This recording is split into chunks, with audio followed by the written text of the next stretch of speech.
You are 28 years old. You work for the Tehran Municipal Traffic Authority.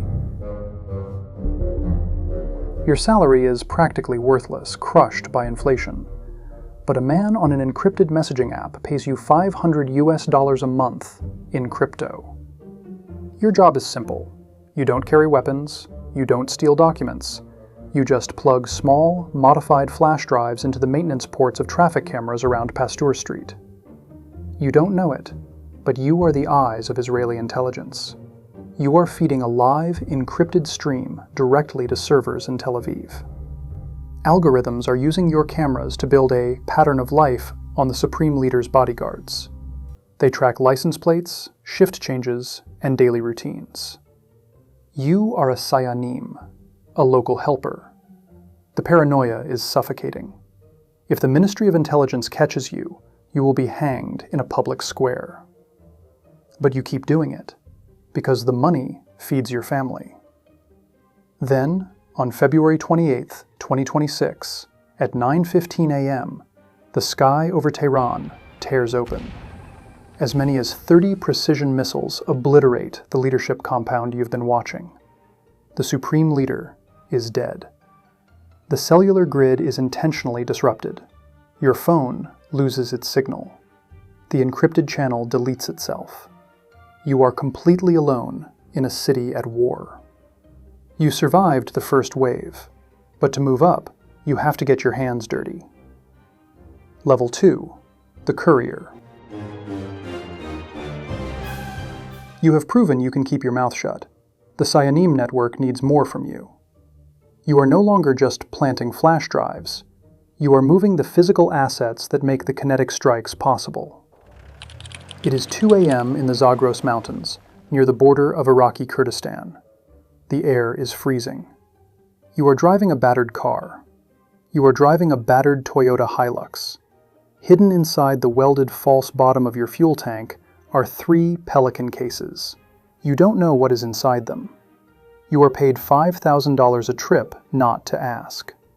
But you know it is heavy. It could be specialized C4 explosives. It could be encrypted communication rigs. It could be disassembled sniper rifles. Your handler is a ghost. You only receive coordinates on a burner phone that wipes itself every 24 hours. The anxiety eats away at your stomach. You haven't slept a full night in months.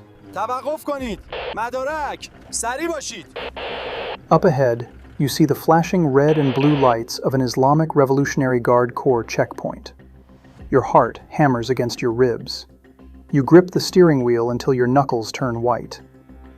If they pull you out of the truck, if they run dogs over the chassis, your life ends in an underground interrogation room in Evin prison.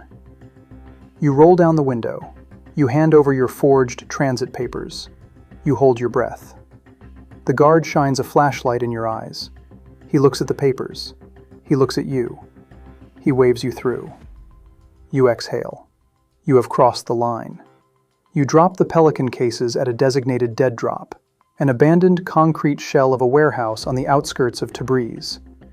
You walk away. You are a ghost, moving the pieces of a war you will never see. But the higher you climb, the closer you get to the blast zone. Level 3, the Safehouse Keeper. You live in Tehran, in a brutalist concrete apartment building that blends in perfectly with the gray smog of the city. To your neighbors, you are a quiet, reclusive software developer. In reality, your apartment is a fully funded Mossad forward operating base. The walls are lined with acoustic dampening foam hidden behind cheap drywall. Beneath the floorboards of your bedroom is a cache of untraceable European euros, American dollars, and forged diplomatic passports. In the kitchen pantry, behind the canned goods, is a trauma medical kit capable of handling gunshot wounds and severe burns. You are paid $20,000 a year, deposited directly into a Swiss account you cannot touch until you manage to leave the country. Your job is to wait. Days turn into weeks of agonizing boredom and hypervigilance. Every siren on the street makes you flinch. Then, at 3:14 a.m. on a Tuesday, the specific, coded knock comes at your door. You open it. 3 men step inside. They are Kidon field operatives. They don't look Israeli. They speak perfect, unaccented Farsi. One of them is bleeding heavily from his shoulder. They don't speak to you. You don't speak to them. That is the rule. You motion toward the bathroom. You hand over the trauma kit.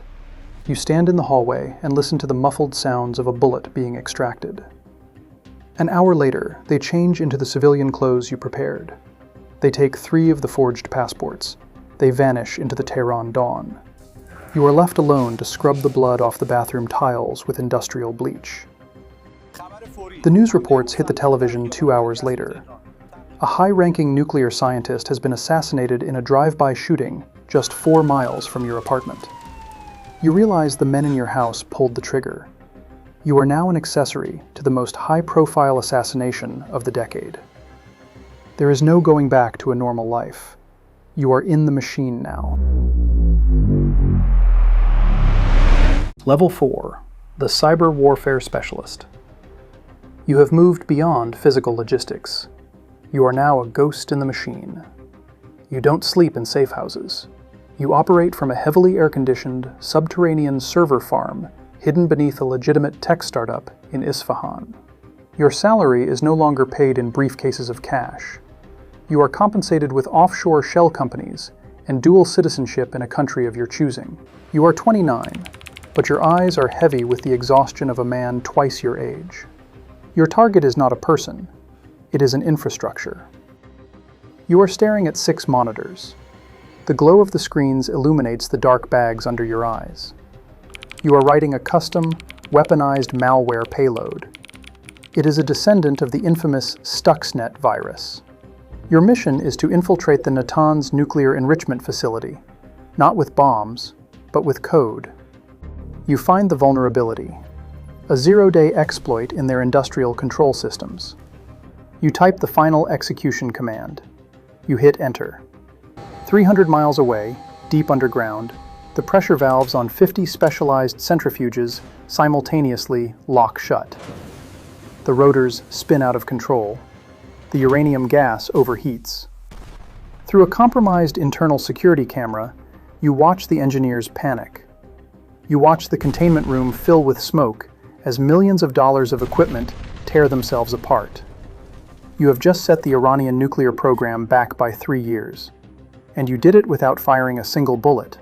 But the Ministry of Intelligence has elite cyber units too, and they have noticed the intrusion. Alarms blare on your secondary monitor. They are tracing the signal. They are hunting your IP address through a maze of proxy servers. The digital walls are closing in. You have 90 seconds before they pinpoint your physical location. Your hands fly across the keyboard, executing the burn protocol. You wipe the drives with military-grade encryption shredders. You trigger a localized EMP device inside the server rack. The screens go black. The servers spark and die. You grab your go bag and walk out into the blistering sunlight, blending into the crowded street just as the sirens begin to wail in the distance. You are a phantom, but even phantoms need a weapon of last resort.